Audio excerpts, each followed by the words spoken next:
ونصلي على رسوله الكريم أما بعد أعوذ بالله من الشيطان الرجيم بسم الله الرحمن الرحيم إن الله وملائكته يصلون على النبي يا أيها الذين آمنوا صلوا عليه وسلموا تسليما اللہ تعالی جل جلالہ کا احسان ہے کہ اللہ تعالیٰ نے ہمیں اپنے گھر کے اندر اپنی یاد میں بیٹھنے کی توفیق عطا فرمائی، اور یقیناً اللہ کے فضل و کرم کے بغیر، اس کی رحمت کے بغیر یہ نہیں ہو سکتا تھا۔ اس پر جتنا بھی اللہ تعالیٰ کا ہم شکر ادا کریں اتنا کم ہے۔ وقت تو یوں ہی گزرتا ہے اور گزر رہا ہے، گزر جائے گا، لیکن جو وقت اللہ کی یاد میں خیر کے کاموں میں گزر جائے، یہ ایسا وقت گزرا ہے کہ اس پر کبھی آدمی کو پچھتاوا نہیں ہوگا۔ آپ حضرات دیکھیں کہ آج کا جو دن گزرا، یہ یکم محرم الحرام کا دن گزرا، اور یکم محرم سے اسلامی سال کا آغاز ہوتا ہے، اور یکم محرم کو حضرت عمر رضی اللہ تعالی عنہ کی شہادت بھی ہوئی۔ تو یکم محرم کو جو اسلامی سال کا آغاز ہوتا ہے، 1448 ہجری شروع ہوا، تو آج یکم محرم الحرام کا دن گزرا، اور ہمیں اس بات کا اندازہ ہونا چاہیے کہ ہماری زندگی میں سے ایک سال کم ہو گیا، ایک سال مکمل ہو گیا۔ ہم دنیا میں کتنے سال لے کر آئے ہیں ہمیں کچھ پتہ نہیں، ہمیں کچھ پتہ نہیں کہ ہماری زندگی کتنے سال ہے۔ جتنے سال بھی ہے تو ذی الحجہ کا مہینہ ختم ہوا، محرم شروع ہوا، ایک سال ہمارا اور کم ہو گیا۔ تو ہمیں اس موقع پر بہت زیادہ فکر مندی کی ضرورت ہے۔ بزرگوں کا تو یہ عالم تھا، اللہ والوں کا، کہ جب نیا سال شروع ہوتا اور نئے سال کی جب تاریخ جب بدلتے تو ان کے ہاتھ کانپ جاتے تھے کہ ہم نے نئے سال کی تاریخ تو بدل لی ہے، لیکن ہم نے اپنے آپ کو بھی بدلا ہے کہ نہیں بدلا۔ تو نیا سال ہمیں یہ بہت زیادہ فکر دے رہا ہے۔ ایک ایک لمحہ جو زندگی سے کم ہو رہا ہے، ہمیں اس پر فکر کی ضرورت ہے۔ مثال کے طور پر گھڑی چلتی ہے اور گھڑی کے درمیان سوئی گھومتی ہے سیکنڈ والی، تو اس کو کسی نے یوں تعبیر کیا کہ غافل تجھے گھڑیال یہ دیتا ہے منادی، گردون گھڑی عمر کی ایک اور گھٹا دی۔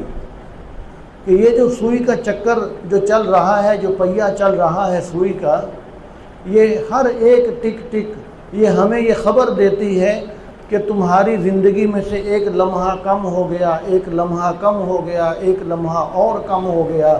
تو یہ سوئی کی ایک ایک حرکت ہمیں یہ سبق سکھاتی ہے کہ تمہاری زندگی کم ہو رہی ہے۔ جس کو کسی اللہ والے نے کہا کہ ہو رہی ہے عمر مثل برف کم، چپ کے رفتہ رفتہ دم بدم، کہ جس طرح برف کو رکھ دیا جائے تو وہ آہستہ آہستہ پگھلنا شروع ہو جاتی ہے، وہ آہستہ آہستہ کم ہونا شروع ہو جاتی ہے، لیکن آدمی کو محسوس نہیں ہوتا کہ برف کم ہو رہی ہے، لیکن آہستہ آہستہ آہستہ آہستہ وہ سب پگھل جاتی ہے، ختم ہو جاتی ہے۔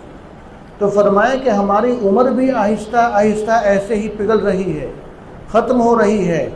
ہمیں کچھ پتہ نہیں کہ جس طرح برف پگھل کر ختم ہو جاتی ہے اور آخر میں ہلکی سی ٹکیا سی بن جاتی ہے، وہ بھی عنقریب پگھلنے والی ہے۔ ہو سکتا ہے کہ ہم عمر کے اس حصے میں پہنچ چکے ہوں کہ ہمارا جو پورا برف کا بلاک ہے وہ پگھل چکا ہے اور آخری ایک ٹکیا باقی ہے۔ ہمیں کچھ پتہ نہیں کہ ہماری عمر برف کی مثال اگر ہے تو وہ کتنی پگھل چکی ہے اور کتنی باقی ہے۔ تو اس لیے ہمیں ہر وقت اس بات کی فکر کرنی چاہیے کہ ایک ایک قدم ہمیں اپنی قبر کے قریب کر رہا ہے۔ اللہ والوں نے کہا کہ قدم سوئے مرکز نظر سوئے دنیا، کدھر دیکھتا ہے کہاں جا رہا ہے۔ کہ آدمی کے قدم تو مرکز کی طرف یعنی قبر کی طرف بڑھ رہے ہیں، لیکن آدمی کی نظر دنیا کی طرف اٹھی ہوئی ہے۔ آدمی اس بات کو نہیں دیکھتا کہ میرے قدم تو دن بدن قبر کے قریب ہو رہے ہیں۔ جس طرح ہماری عمر گزر رہی ہے، ہم ایک ایک لمحہ قبر کے قریب ہوتے جا رہے ہیں، لیکن ہم دیکھتے دنیا کی طرف ہیں۔ ہم جا کہیں اور رہے ہیں اور ہماری نظریں کہیں اور لگی ہوئی ہیں۔ تو اس کو کہا گیا کہ قدم سوئے مرکز، نظر سوئے دنیا، کدھر دیکھتا ہے کہاں جا رہا ہے۔ تو اس لیے ہمیں اس بات کی بہت فکر کی ضرورت ہے۔ ہم دن بدن 1 سال ہماری زندگی میں سے کم ہوا، ہم قبر کے قریب ہو گئے۔ مثال کے طور پر کسی کی پھانسی ہو اور اس کو کسی نے پھانسی کا حکم اس کا آ گیا اور لاہور کے اندر اس کی پھانسی ہے، تو اس مجرم کو یہاں سے لاہور کی طرف لے کر جایا جا رہا ہے، تو وہ شخص لاہور کے جیسے جیسے قریب ہوتا چلا جائے گا اتنا زیادہ اس کی پریشانی بڑھتی جائے گی، اس کی پریشانی بڑھتی جائے گی۔ یہ الگ موضوع ہے کہ اگر پھانسی دین کی خاطر ہو، دین پر شہید ہو رہا ہو، دین کی خاطر ہو، تو پھر اس کو وہ پھانسی نہیں لگتی، اس کو شہادت کا تمغہ محسوس ہوتا ہے۔ یہ ایک الگ موضوع ہے۔ عام مطلق بات عرض کر رہا ہوں کہ جب ایک عام مجرم جو دنیا دار کا مجرم ہو، دنیاوی کسی جرم کی وجہ سے اس کو سزا پھانسی ہو گئی ہو، تو وہ جیسے جیسے لاہور کے قریب جا رہا ہے اس کی پریشانی دن بدن بڑھتی جا رہی ہے، اس کی پریشانی بڑھتی جا رہی ہے، اس لیے کہ اس کو پتہ ہے کہ میں اپنی پھانسی کے اپنی موت کے قریب جا رہا ہوں۔ یہ نہیں ہوگا کہ جس طرح وہ لاہور کے قریب جا رہا ہے ایسے ہی لمحہ بلمحہ وہ اچھل کود رہا ہے، خوشیاں منا رہا ہے، ایسا نہیں ہوگا۔ اور جیلوں کے اندر بھی جن قیدیوں کو پھانسی کا حکم ہو چکا ہوتا ہے ان کو اچھے اچھے کھانے کھلاتے ہیں، ان کو زیادہ اچھے کھانے کھلائے جاتے ہیں، لیکن اس کے باوجود ان کے رنگ پیلے ہو چکے ہوتے ہیں اور ان کا برا حال ہوتا ہے۔ جس طرح ان کی طبیعت کا حال ہوتا ہے دوسرے قیدیوں کا حال نہیں ہوتا، اس لیے کہ ان کو یقین ہو چکا ہوتا ہے کہ ہماری پھانسی ہے، ہمارے آرڈر ہو چکے ہیں، ان کو یقین ہو چکا ہوتا ہے۔ اور ہمیں بھی یقین ہے اس بات کا کہ ہمارے بھی آرڈر ہو چکے ہیں، وہ کب پورے ہوں گے اس کا ہمیں پتہ نہیں ہے۔ تو اس لیے ہماری زندگی میں سے 1 سال کم ہوا تو ہم قبر کے قریب ہو گئے ہیں۔ تو اس لیے ہمیں چاہیے کہ ہم زیادہ فکر مندی کریں، ہم زیادہ سے زیادہ اس بارے میں ہم فکر مند ہو جائیں کہ ہم نے آخرت کے لیے تیاری کرنی ہے اور ہم نے کیا کیا ہے۔ اور جس آدمی کو اللہ تعالیٰ خیر کے کاموں کی جتنی توفیق زیادہ عطا فرماتے ہیں وہ اتنا زیادہ اللہ تعالیٰ سے ڈرتا ہے، وہ اتنا زیادہ اللہ تعالیٰ کا خوف اس کے دل میں آ جاتا ہے۔ ہماری حالت یہ ہے کہ ہم کرتے بھی کچھ نہیں، پھر بھی ہم بڑے مزے سے اطمینان کی زندگی گزار رہے ہیں، سینے پر ہاتھ مارتے ہیں کہ ہم تو بہت بڑی شخصیت ہیں، حالانکہ ایسی بات نہیں ہے۔ اگر ہمارے ذہن میں یہ خیال آ رہا ہے کہ ہم تو بہت بڑی شخصیت ہیں، ہم تو بخشے بخشائے ہیں، تو پھر سمجھ لیجئے کہ ہم شیطان کے پھندے کے اندر پھنس چکے ہیں، ہم شیطان کے پھندے میں پھنس چکے ہیں۔ پھر ہمیں فوراً توجہ کی ضرورت ہے، نیک لوگوں کی طرف رجوع کی ضرورت ہے، خیر کے کاموں میں لگنے کی ضرورت ہے، اللہ والوں سے مشوروں کی ضرورت ہے کہ ہم شیطان کے پھندے کے اندر پھنس چکے ہیں، ہم اس سے کیسے نکلیں گے، ہم اس سے کیسے نکلیں گے۔ آپ حضرات دیکھیے کہ حضرت عمر رضی اللہ تعالی عنہ جن کا یوم شہادت بھی 1 محرم الحرام کو ہے، باوجود اس بات کے کہ حضرت عمر رضی اللہ تعالی عنہ حضور صلی اللہ علیہ وسلم کی زبان نبوت سے یہ سن چکے ہیں کہ لو کان بعدی نبی لکان عمر، کہ اگر میرے بعد کوئی نبی ہوتا تو وہ عمر نبی ہوتا، باوجود اس بات کے کہ وہ حضور صلی اللہ علیہ وسلم کی زبان نبوت سے سن چکے ہیں کہ عمر تجھے دیکھ کر تو شیطان اپنا راستہ بدل لیتا ہے، باوجود اس بات کے کہ حضرت عمر رضی اللہ تعالی عنہ حضور صلی اللہ علیہ وسلم کی زبان نبوت سے سن چکے ہیں کہ عمر میں آپ کا جنت کے اندر محل دیکھ کر آیا ہوں، عمر جنتی ہے، اس کے باوجود حضرت عمر رضی اللہ تعالی عنہ ایک تنکے کو اٹھا لیا کرتے تھے اور فرمایا کرتے تھے کہ کاش کہ میں یہ تنکا ہوتا اور مجھ سے قیامت کے دن حساب نہ لیا جاتا۔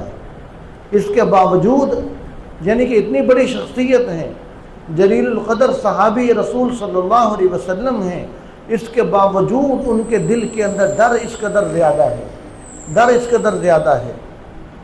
تو ہم اپنا محاسبہ کریں، ہم اپنا خیال کریں کہ ہماری اندر کی کیفیت کیا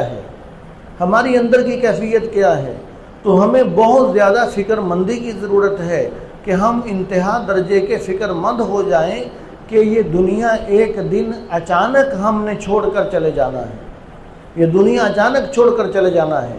آپ حضرات دیکھیں کہ جس کی جتنی زندگی ہو چکی ہے اپنی زندگی کا حساب کرے، جو 40 سال گزار چکا ہے، جو 30 سال گزار چکا ہے، جو 50 60 70 سال گزار چکا ہے، اپنے اپنے سالوں کو سوچے کہ دنیا میں آئے ہوئے اتنے سال ہو چکے، کیا وہ سال یاد ہیں؟ یوں لگتا ہے کہ جیسے بس ابھی تھوڑا سا عرصہ ہی دنیا کے اندر وقت گزارا ہے۔ چلو اور دور نہ جائیں، یہ جو ابھی 1447 ہجری گزرا، آج اگلا سال شروع ہو چکا، پہلا دن بھی گزر گیا، تو جو 1447 ہجری جو ہم نے گزارا، ایک پورا سال گزارا، پچھلے محرم سے لے کر ذی الحجہ تک، ہم دیکھیں کہ وہ سال ہمیں کہاں یاد ہے۔ سال کے 12 مہینے، پھر ہر مہینے کا ہفتہ، ایک ایک دن، ایک ایک گھنٹہ ہمیں کوئی یاد ہے؟ ہمیں اس کی خوشیاں بھی بھول گئی ہیں، ہمیں اس کے غم بھی بھول گئے ہیں، ہر چیز بھول گئی۔ سال گزارا یوں لگتا ہے کہ جیسے صرف چند دن گزارے ہیں۔ تو ایسے ہی ہماری زندگی کے یہ کھیل اچانک کسی دن ختم ہو جائے گا، اور جب ہم اللہ کے دربار میں حاضر ہوں گے اور یہ ہماری زندگی قیامت کے ایک دن کے مقابلے میں جب آئے گی تو ہم سے پوچھا جائے گا، تو ہم کہیں گے کہ ہم تو دنیا میں صرف ایک صبح یا ایک شام گزار کر آئے ہیں۔ تو ایک صبح یا ایک شام دنیا کی زندگی یہ ہم اللہ کے مرضی کے مطابق گزار لیں تو آخرت کی ہمیشہ کی خوشیاں ہمارا انتظار کر رہی ہیں۔ اگر ہم نے اس زندگی کو اپنی مرضی کے مطابق گزارا، اللہ کی مرضی کے مطابق نہ گزارا، تو پھر خطرہ ہے کہ کہیں آخرت کی ہمیشہ کی ہلاکتیں ہمارا مقدر نہ بن جائے۔ تو اس لیے ہم سب کو اس میں بہت زیادہ فکر مندی کی ضرورت ہے۔ تو اللہ تعالیٰ مجھے بھی اور آپ کو بھی، ہم سب کو اس پر عمل کرنے کی توفیق عطا فرمائے۔ اور ہماری مسجد میں جماعت بھی الحمدللہ آئی ہوئی ہے، تو ان حضرات کی بڑی قربانی ہے کہ یہ دین سیکھنے کے لیے، سکھانے کے لیے اپنا گھر بار چھوڑ کر صحابہ کرام کی سنت پر عمل کرتے ہوئے نکلے ہوئے ہیں۔ تو ہمیں چاہیے کہ ہم ان سے سیکھیں، ہم ان کے پاس بیٹھا کریں۔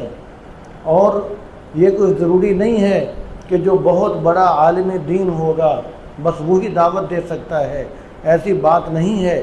جس کے دل میں بھی درد ہے وہ دین کی دعوت دے گا، جس کے دل میں بھی، جس کو اللہ تعالیٰ نے درد دل دے رکھا ہے۔ اور یہ ضروری نہیں ہے کہ اللہ تعالیٰ کسی عالم دین سے کام لیں گے، جو عالم نہیں ہے اس سے اللہ تعالیٰ کام نہیں لیں گے، یہ کوئی ضروری نہیں ہے۔ اس کی مثال ہم دنیا کے اندر ہی دیکھ لیں، کتنے پڑھے لکھے ایسے ہیں کہ وہ ملازمتیں کر رہے ہوتے ہیں، اور کتنے انگوٹھا چھاپ ایسے ہیں کہ وہ ان پر افسر بنے ہوئے ہوتے ہیں۔ دنیا کے اندر دیکھیں آپ، جن کو لکھنا پڑھنا نہیں آتا، جن کو گاڑی چلانی نہیں آتی، جو صرف انگوٹھا لگاتے ہیں، وہ افسر ہوتے ہیں، فیکٹریوں ملوں کے مالک ہوتے ہیں، لیکن بڑے بڑے اعلیٰ تعلیم یافتہ لوگ وہ ان کے نیچے ملازمت کر رہے ہوتے ہیں۔ یہ تو دنیا کی مثال ہے۔ تو دین کے اندر بھی ایسے ہی ہے، اللہ تعالیٰ چاہیں تو غیر عالم سے بھی بہت زیادہ دین کا کام لے لیں۔ تو اس لیے ہمیں چاہیے جو بھی دین کی محنت لے کر نکلا ہے، دین کا درد لے کر نکلا ہے، ہم اس کی قدر کرنی چاہیے، اس کو محبت کی نگاہ سے دیکھنا چاہیے۔ آج بھی ہمارے ساتھی تبلیغی جماعت والے گشت کے لیے گئے تو مجھے پتہ چلا کہ ایک شخص نے ان کے ساتھ کوئی اس طرح کی بات کی کہ تم تو عالم نہیں ہو، میں عالم ہوں، مجھے کیوں دعوت دے رہے ہو؟ اس طرح کی آج بھی کوئی بات ہوئی تو مجھے سن کر بہت دکھ ہوا۔ تو یہ صرف اور صرف جہالت ہے، یہ صرف جہالت ہے، دین سے دوری ہے کہ آدمی سمجھے کہ میں بڑا پڑھا لکھا ہوں، یہ پڑھا لکھا نہیں ہے۔ اللہ تبارک و تعالیٰ کے ہاں اعمال کو گنا نہیں جاتا، تولا جاتا ہے، وزن کیا جاتا ہے۔ ہو سکتا ہے کہ کسی غیر عالم کا ایک بول منہ سے نکلا ہوا وہ ترازو کے اندر اتنا بھاری ہو جائے کہ دوسری طرف جو متکبر عالم ہے اس کا سارا علم، اس کا کچھ وزن ہی نہ ہو۔ اس لیے کہ وزن تو اخلاص سے بنتا ہے۔ جس کے بول کے اندر، جس کے درد کے اندر، جس کے چلنے میں، جس کی نقل و حرکت میں جتنا اخلاص زیادہ ہوگا اس کا وزن ترازو کے اندر اتنا زیادہ ہوگا۔ آپ حضرات دیکھیں کہ صحابہ کرام رضوان اللہ تعالی علیہ مجمعین نے جو ایک کھجور صدقہ کی ہے، آج ہم سونے کے پہاڑ بھی صدقہ کر لیں اس ایک کھجور کا مقابلہ نہیں کر سکتے، اس لیے کہ اس کھجور میں وزن زیادہ ہے، اس میں اخلاص زیادہ ہے، اس کھجور میں اخلاص زیادہ ہے، ترازو کے اندر اس کا وزن زیادہ ہوگا۔ اور آج ہم کہیں کہ ہم نے تو سونے کے پہاڑ صدقہ کر دیے، ہم تو بہت بڑی شخصیت ہیں، ہمارے سونے کے پہاڑوں کے اندر بھی وہ وزن نہیں ہوگا جتنا وزن صحابہ کرام کے ایک کھجور کے اندر ہے۔ تو یہ اللہ تعالیٰ نے کس کو نوازنا ہے، کس کو قبول کرنا ہے، یہ تو قیامت کے دن پتہ چلے گا۔ کون مقبول ہے، کون مردود ہے، بے خبر کیا خبر تجھ کو کیا کون ہے، جب تلیں گے عمل سب کے میزان پر تب کھلے گا کہ کھوٹا کھرا کون ہے۔ دنیا کے اندر تو سب ملا جلا چلتا ہے، یہ تو وہاں پر پتہ چلے گا کس کے سکے کھوٹے ہیں اور کس کے سکے چلنے والے ہیں، کامیاب ہیں، یہ تو قیامت کے دن پتہ چلے گا۔ لہذا یہاں پر ہمیں چاہیے کہ ہر ایک کو ہم محبت کی نگاہ سے دیکھیں اور یہی سوچیں کہ یہ ہم سے ہو سکتا ہے افضل ہو، یہ ہم سے افضل ہوگا۔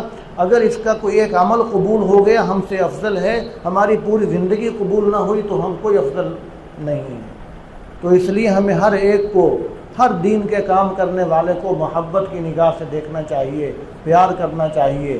خاص طور پر جو حضرات قربانی دے کر نکلتے ہیں، اپنی جان، اپنا مال، اپنا وقت قربان کرتے ہیں، اپنا بڑھاپا قربان کرتے ہیں، اپنی صلاحیتیں قربان کرتے ہیں، اپنے بیوی بچوں کو چھوڑتے ہیں، تو پھر بات زیادہ لمبی ہو جائے گی، تو ہمیں ان کی قدر کرنی چاہیے۔ تو دعا ہے کہ اللہ تعالی ہمیں عمل کی توفیق عطا فرمائے۔ ابھی ہم تھوڑی دیر کے لیے ذکر کریں گے، تو سب سے پہلے لا الہ الا اللہ کا ذکر ہوگا۔ تو لا الہ الا اللہ میں جب لا الہ کہیں گے تو اس وقت یہ تصور ہوگا کہ لا الہ، کہ میں اپنے دل سے اللہ تعالیٰ کے غیر کو، ہر قسم کے غیر کو، نجاست کو، غلاظت کو، گناہوں کی میل کچیل کو ہم نکال کر پشت کے پیچھے پھینک رہے ہیں، لا الہ۔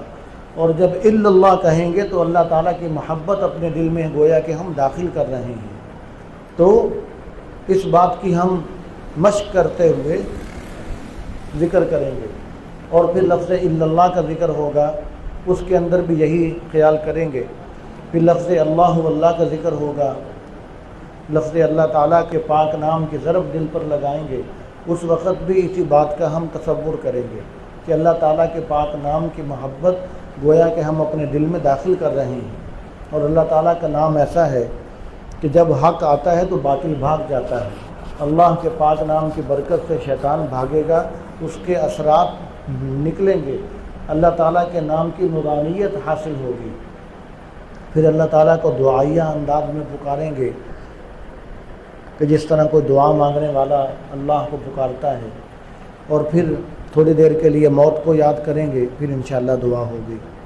تو سب ساتھی ذکر سے پہلے 3 مرتبہ درود شریف، 3 مرتبہ سورۃ اخلاص اور 1 مرتبہ سورۃ فاتحہ پڑھ کر اپنے مشائخ کو، اپنے بزرگوں کو، اپنے برائے سب مسلمانوں کو اصالِ ثواب فرما لیں، اور سب ساتھی قبلے کی طرف رخ کر کے بیٹھیں گے۔ یاد میں تیری سب کو بھلا دوں، کوئی نہ مجھ کو یاد رہے، تجھ پر سب گھر بار لٹا دوں، خانہ دل آباد رہے، سب کو نظر سے اپنی گرا دوں، تجھ سے فقط فریاد رہے، سب خوشیوں کو آگ لگا دوں، غم سے تیرے دل شاد رہے۔